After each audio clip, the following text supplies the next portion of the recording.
3 दिसंबर 1984 की रात भोपाल की एक फैक्ट्री से अचानक 40 टन जहरीली गैस लीक हो जाती है और सुबह होने तक पूरा भोपाल एक पॉइजनस गैस चैम्बर में तब्दील हो जाता है। चारों तरफ मृत पड़े लोगों और बच्चों की तस्वीरों से भारत में हल्ला मच जाता है। वही आजादी के बाद रोजगार का सपना देख रही जनता के लिए ये इंसिडेंट कैटास्ट्रोफी साबित होता है। सिर्फ एक ही रात में 3000 से ज्यादा बेकसूर लोग मौत के मुंह में चले जाते हैं और कुछ दिन में ये आंकड़ा 15 से 20 हजार के पार पहुंच जाता है। आदमी, औरतें, बच्चे, जानवर, कीट पतंगे, सबके सब जो भी इस गैस के कांटेक्ट में आए उन्होंने अपनी जान गंवा दी।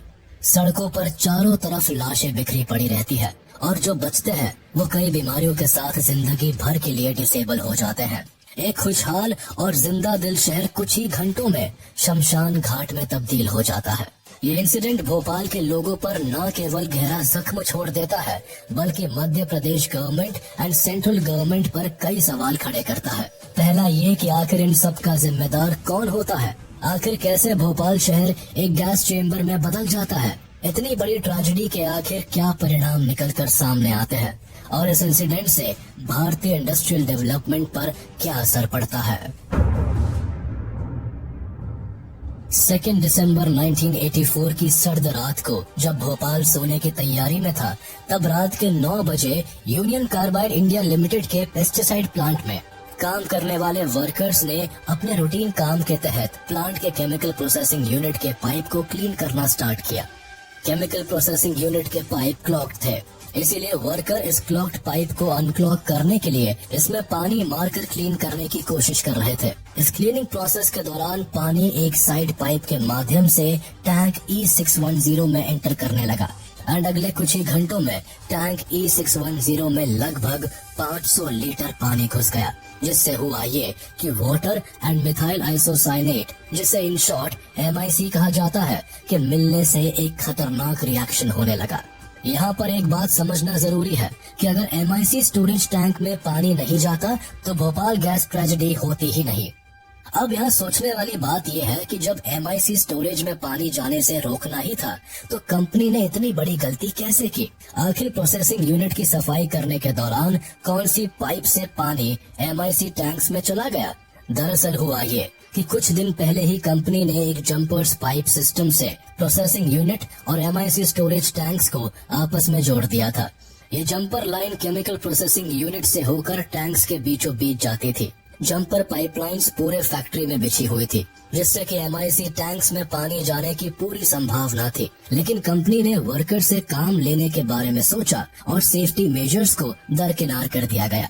इस जंपर्स लाइन से जब पानी गुजरा तब सेफ्टी वॉल्स में फॉल्ट होने की वजह से पानी MIC टैंक में घुसने लगा। अब ऐसी स्थिति में अगर ये MIC टैंक्स जंपर लाइन से कनेक्टेड नहीं होते तो ये पूरी तरह से आइसोलेटेड रहते, जिससे कि इनमें पानी जाने का खतरा बिल्कुल नहीं रहता। रात के 10:30 बजे तक टैंक E610 का प्रेशर 10 PSI तक पहुंच गया। प्लांट के सुपरवाइजर को इस बारे में इन्फॉर्म करने पर उन्होंने रात के 11 बजे तक यह अज्यूम किया कि टैंक E610 के प्रेशर में आए ये चेंजेस रीडिंग इंस्ट्रूमेंट की खराबी के कारण दिखाई दिए। करीब रात के 11:30 पर MIC एरिया में काम कर रहे वर्कर्स को महसूस होने लगा कि उनकी आंखें चल रही है और एक गैस लीक का काम है। वो लोग तुरंत लीकेज को खोजना स्टार्ट कर देते हैं और रात के 11:45 पर एक लीकेज मिल भी जाता है।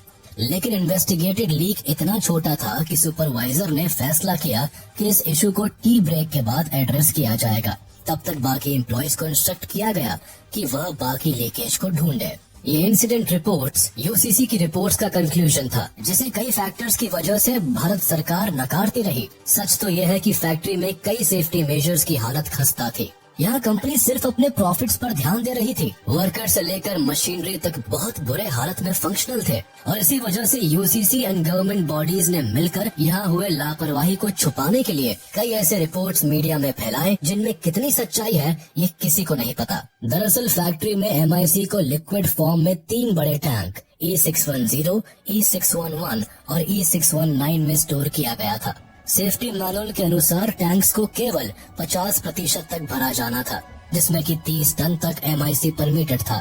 लेकिन इन टैंक्स में 75% की कैपेसिटी तक 42 टन MIC भरा हुआ था। बचे हुए स्पेस में इनर्ट नाइट्रोजन गैस भरा जाता था। जिससे कि MIC स्थिर रह सके और किसी भी तरह के केमिकल रिएक्शन को रोका जा सके।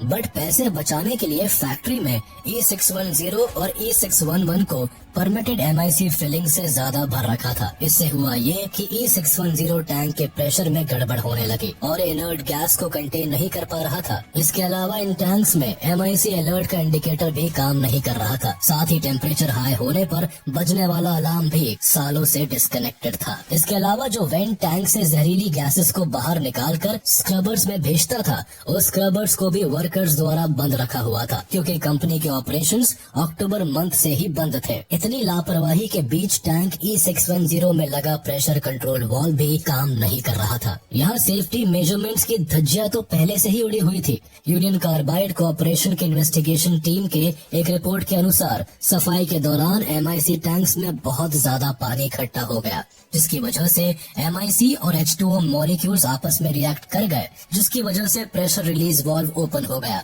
और इसी वजह से जहरीली गैस लीक हो गई। एक तरह से एक बड़ी तबाही की नींव पहले ही रखी जा चुकी थी। 12:40 पर टी ब्रेक खत्म होते होते सिचुएशन इतनी खराब हो गई थी कि टैंक E610 क्रिटिकल स्टेट पर पहुंच गया था। टैंक का तापमान और प्रेशर इतनी तेजी से बढ़ा कि टैंक के ऊपर मौजूद कंक्रीट स्लैब में क्रैक पड़ गया और इमरजेंसी रिलीफ वाल्व फट गया।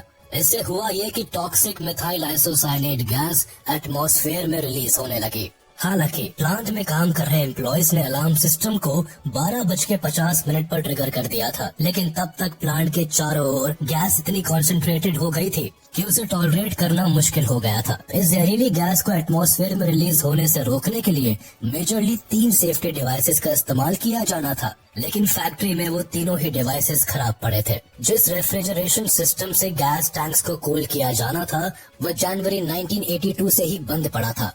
अब क्योंकि फैक्ट्री में किसी भी तरह का सेफ्टी प्रिकॉशंस अवेलेबल नहीं था, इसीलिए 30 टन गैस को एटमॉस्फेयर में रिलीज होने में केवल 45 से 60 मिनट तक का समय लगा और 2 घंटे में ही 40 टन गैस हवा में फैल गई। इसके अलावा फैक्ट्री में गैस लीक के 2 सायरन थे, लेकिन जब पब्लिक को अलर्ट करने वाला सायरन बजा तो इसे जल्दी ही बंद करा दिया गया ताकि लोगों को गैस लीक का पता ना लगे और इससे किसी तरह का पैनिक सिचुएशन ना क्रिएट हो और केओस ना फैले। कंपनी का ये एक्ट पूरे भोपाल के लिए मौत का न्योता बन गया। इसी बीच वर्कर्स ने विपरीत दिशा में भागते हुए UCIL प्लांट को खाली कर दिया, लेकिन इस इंसिडेंट से अनजान आम जनता अपने घरों तक सीमित रह गई। करीब 1 बजे जब पुलिस को गैस लीक की जानकारी लगी तो 1:25 और 2:10 के बीच पुलिस ने 2 बार UCIL प्लांट में फोन घुमाया और दोनों ही बार ये विश्वास दिलाया गया कि सब कुछ ठीक था, लेकिन तीसरे कॉल पर उन्हें समझ आया कि प्लांट से गैस लीक हो गई है। इस जल्दबाजी में सबसे पहले शहर के हमीदिया हॉस्पिटल को इन्फॉर्म किया गया, लेकिन सही इन्फॉर्मेशन ना होने की वजह से डॉक्टर को ये नहीं पता था कि प्लांट से रिलीज होने वाली गैस कौन सी थी। पहले उन्हें इन्फॉर्मेशन थी कि लीक होने वाली गैस अमोनिया हो सकती है, फिर बाद में इस गैस को फॉस्जीन बताया गया।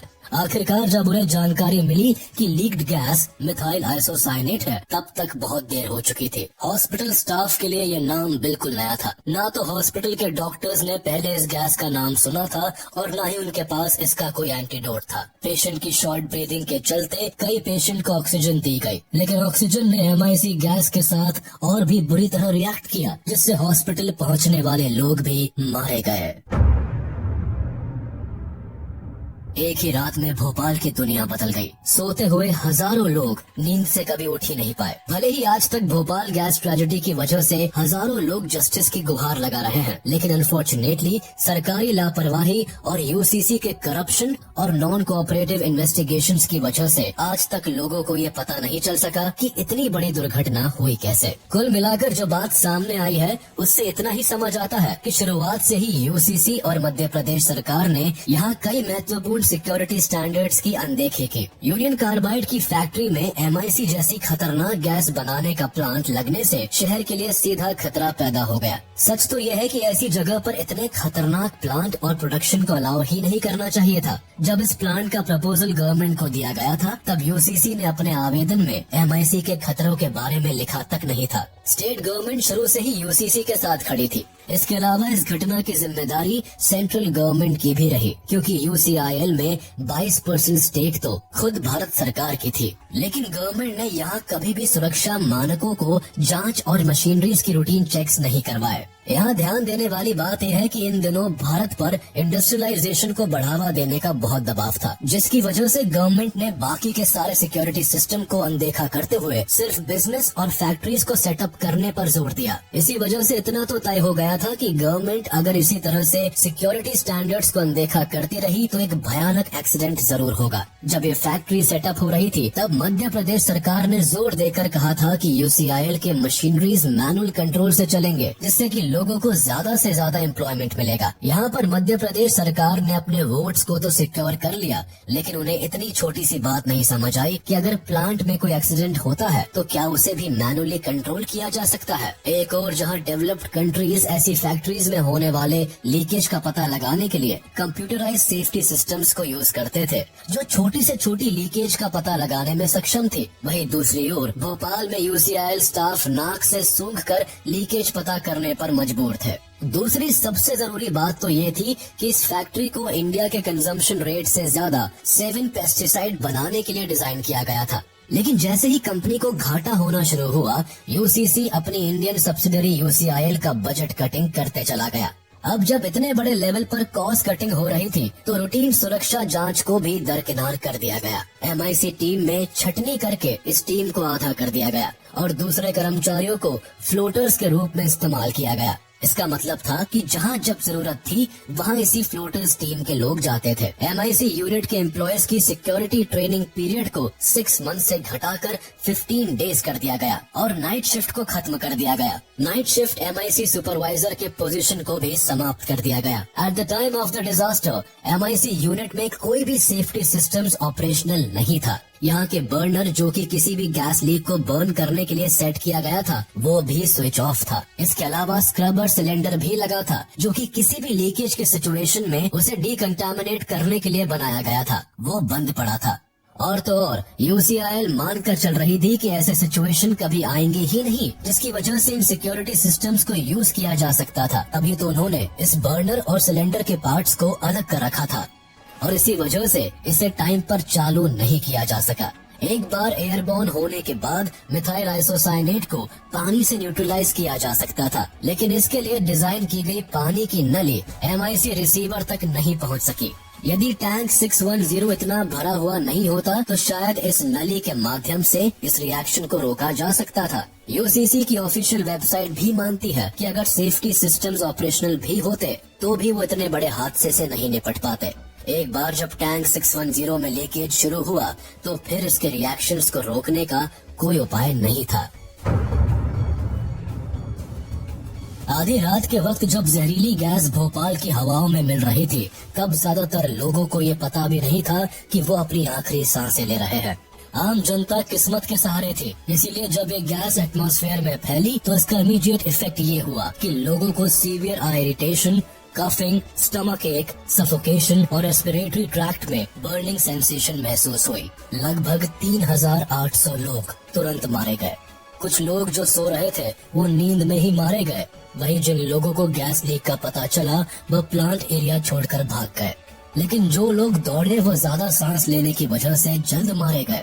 इसके साथ ही गैस का सबसे ज्यादा असर छोटे बच्चों पर पड़ा, क्योंकि मिथाइल आइसोसाइनेट हवा से ज्यादा डेंस थी, इसीलिए ये ओपन एनवायरनमेंट में रिलीज होने के बजाय जमीन पर क्रॉल करते हुए आगे बढ़ी और छोटे कद के बच्चों को अपना शिकार बना दी गई। कुछ ही घंटों में मिथाइल आइसोसाइनेट ने पूरे भोपाल को गैस चेंबर में बदल डाला और सुबह होने तक सड़क, गलियारों, हॉस्पिटल और स्टेशन पर लोगों की लाशों का अंबार लग गया। मिथाइल आइसोसाइनेट से मरने वाले लोगों का प्राइमरी कॉज सफोकेशन और रिफ्लेक्सोजेनिक सर्कुलेटरी कोलैप्स बताया गया, लेकिन जो लोग इस घटना से बचने में सफल रहे वे कैंसर, अंधेपन, स्किन डिजीज जैसी कई सीरियस इलनेस का शिकार हो गए।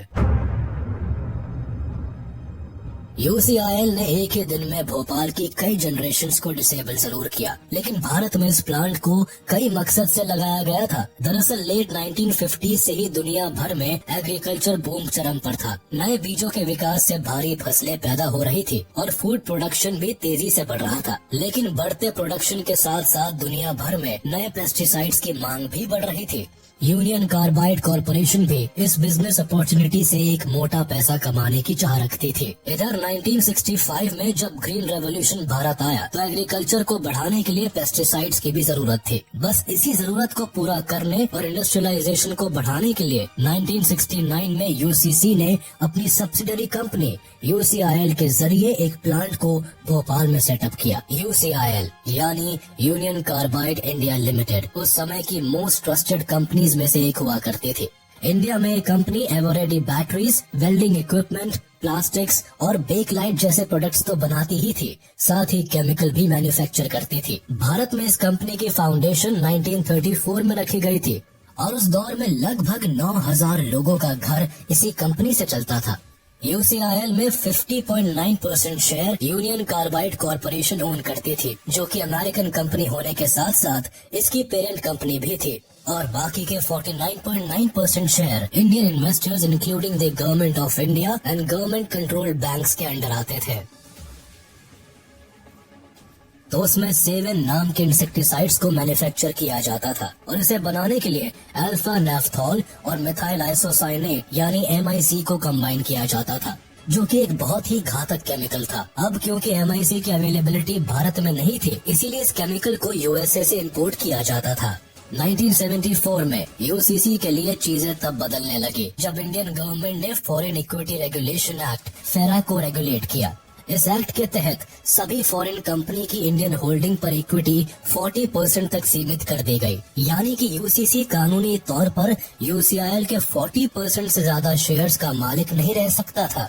लेकिन यूसीसी यूसीआईएल पर अपने मालिकाना हक को नहीं खोना चाहता था, जो कि उस समय यूसीआईएल के 60% शेयर्स का मालिक था।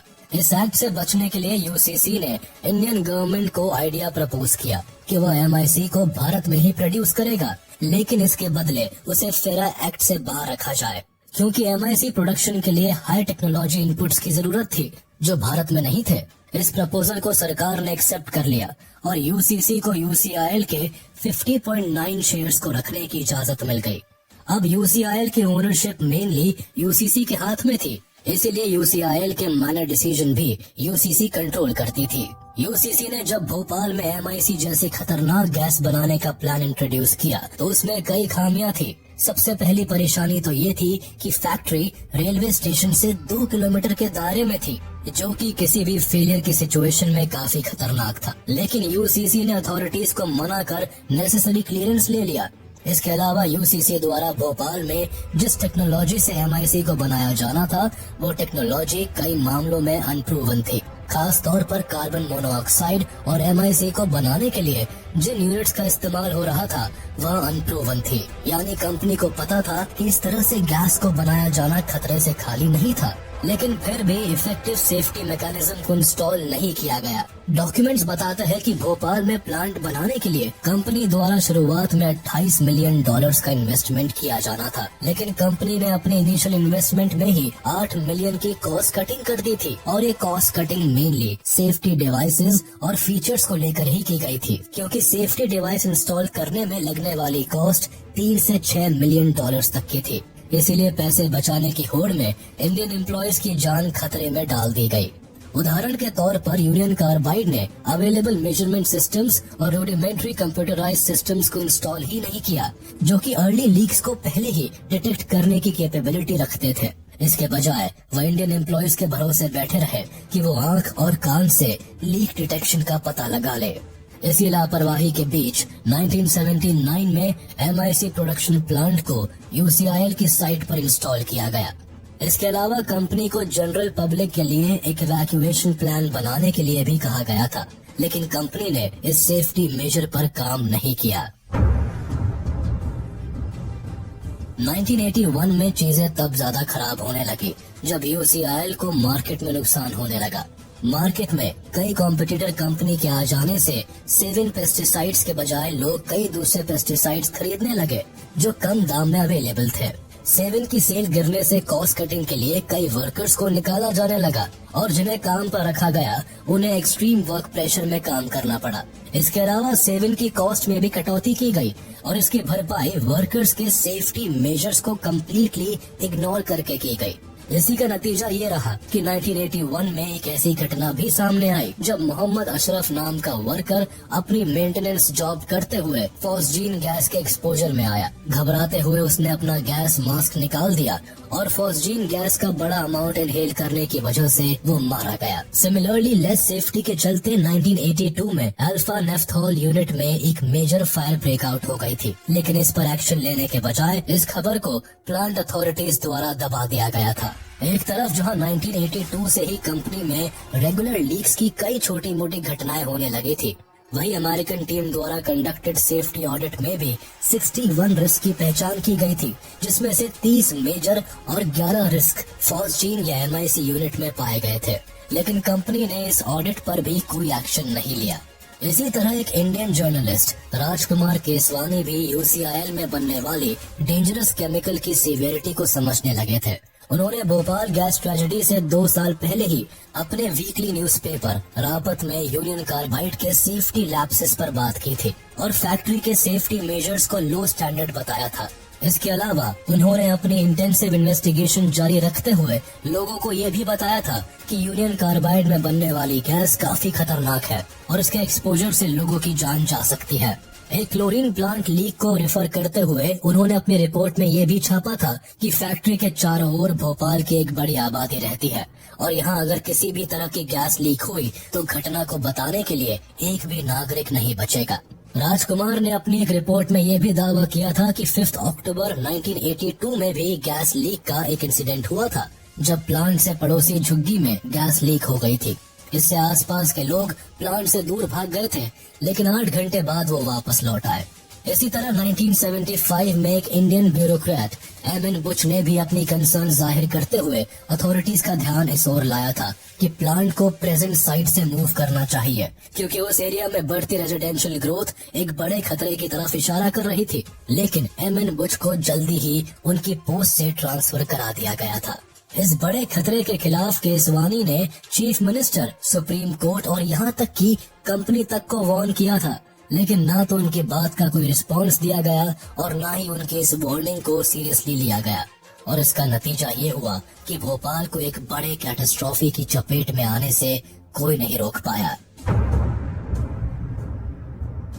Bhopal gas tragedy union carbide company के लापरवाही के कारण हुई थी। वॉरेन मार्टिन एंडरसन उस कंपनी के CEO एंड चेयरमैन थे, जो कि घटना के पूरे 4 दिन बाद भारत आते हैं, वो भी इस विश्वास के साथ कि भारत में उन्हें सुरक्षित तरह से ले जाया जाएगा और वापस उनके देश छोड़ दिया जाएगा। अपनी सिक्योरिटी एश्योरेंस के बाद वॉरेन एंडरसन भारत आते हैं और किसी गवर्नमेंट जेल में जाने की जगह हाउस अरेस्ट में अपना समय बिताते हैं। लेकिन यहाँ चौंकाने की बात ये सामने आती है कि हाउस अरेस्ट के केवल 1 घंटे के अंदर ही एंडरसन को बेल मिल जाती है और वो एश्योरेंस के तहत सेफली अपने देश वापस लौट जाते हैं। एंडरसन के देश से वापस जाते समय सरकार ने इनसे केवल 25,000 रुपए का जुर्माना भरवाया और ये कहकर जाने दिया कि जरूरत पड़ने पर पूछताछ के लिए एंडरसन को भारत आना होगा। लेकिन असल में एंडरसन कभी वापस नहीं आए। एंडरसन को इस तरह से बरी करने को लेकर कई सवाल उठे, लेकिन हर बार जवाब पॉलिटिकल प्रेशर ही निकलता। हालांकि बाद में कई रिपोर्ट्स ने इस बात का दावा किया कि PM राजीव गांधी की गवर्नमेंट पर US की ओर से एंडरसन को छोड़ने को लेकर प्रेशर था।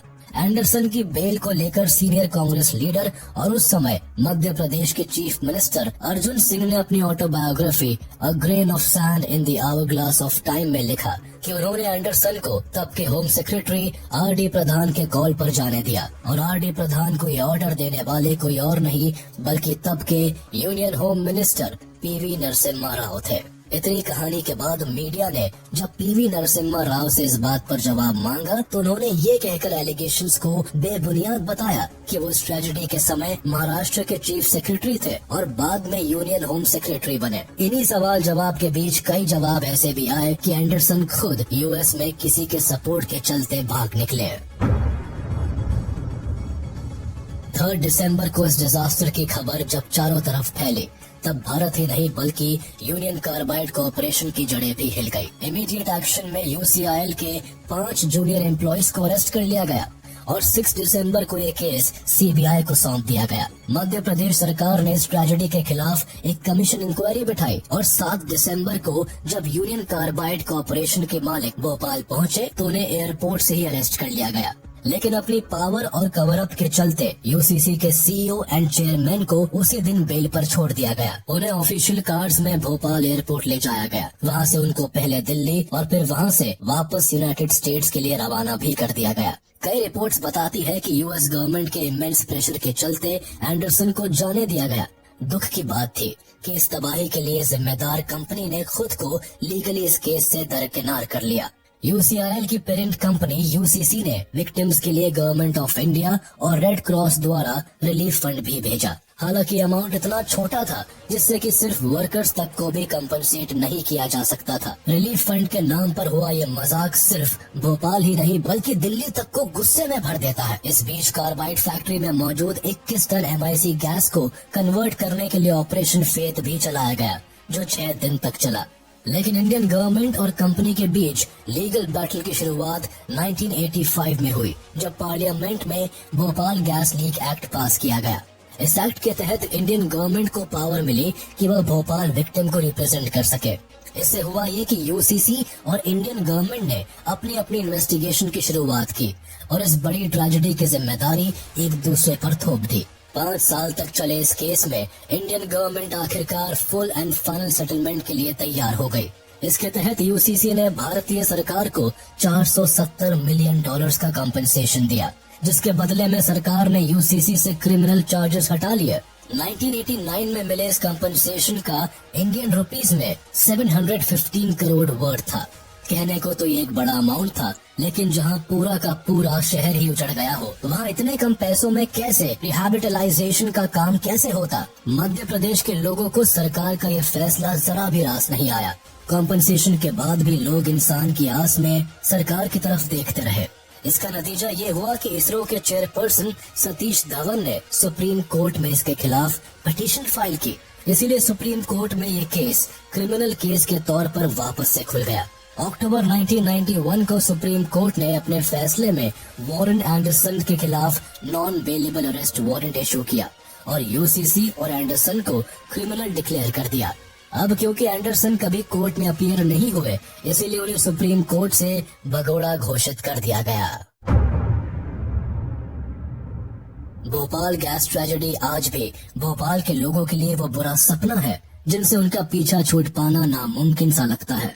इस डिजास्टर ने न केवल उस रात एक्सपोज्ड ह्यूमंस को मारा बल्कि भोपाल की जनरेशन को खत्म कर दिया। रिपोर्ट्स बताती है कि इस गैस ने वूम में पल रहे बेबीज पर भी इतना बुरा असर डाला कि आने वाले 1-2 साल तक भोपाल में पैदा हुए बच्चों में एबनॉर्मेलिटी और डिसेबिलिटी का मिलना आम हो गया। इनफैक्ट इसी वजह से 1985 में भोपाल में पैदा हुए बच्चों में कैंसर के चांसेस भी बाकी सभी लोगों से ज्यादा हो गए। इस ट्रेजेडी की अदर साइड ये भी बताती है कि यूनियन कार्बाइड भोपाल में न केवल गैस लीक की जिम्मेदार रही बल्कि ये कंपनी ग्राउंड वाटर को पॉइजन में कन्वर्ट करने के लिए भी जिम्मेदार रही। इस कंपनी ने शुरुआत से ही अपना टॉक्सिक वेस्ट फैक्ट्री के पीछे डंप किया, जिससे हुआ ये कि टॉक्सिक पेस्टिसाइड ग्राउंड वाटर में मिल गए। बाद में एनवायरमेंटलिस्ट द्वारा किए गए कई टेस्ट में भी ये सामने आया कि फैक्ट्री के करीब पानी में आर्सेनिक, बेंजीन और हेवी मेटल्स की मात्रा वर्ल्ड हेल्थ ऑर्गेनाइजेशन की तय की गई लिमिट से कई ज्यादा थी और स्लम में रहने वाले लोग इसी पानी का इस्तेमाल कर रहे थे। लेकिन भोपाल में बर्बादी की इतनी बड़ी कहानी गढ़ने के बाद भी यूसीसी अपनी जिम्मेदारियों से पीछे हट गई और इन सभी गलतियों का ब्लेम भारत सरकार और फैक्ट्री वर्कर्स के मत्थे डाल दिया। साल 2014 में वॉरेन एंडरसन की मौत जरूर हो गई, लेकिन यूसीसी कंपनी के खिलाफ क्रिमिनल केस आज भी जारी है। इस घटना के सर्वाइवर्स की न केवल पुश्ते आज भी इस ट्रेजेडी से जूझ रही है, बल्कि उनमें से कुछ को ना तो कंपनसेशन मिला है और ना ही जस्टिस। इसी के साथ हम आपसे विदा लेते हैं। उम्मीद है आपको ये वीडियो जरूर पसंद आया होगा। आप इस वीडियो को अपने दोस्तों के साथ शेयर करना बिल्कुल भी ना भूलें। साथ ही चैनल को सब्सक्राइब जरूर कर दें।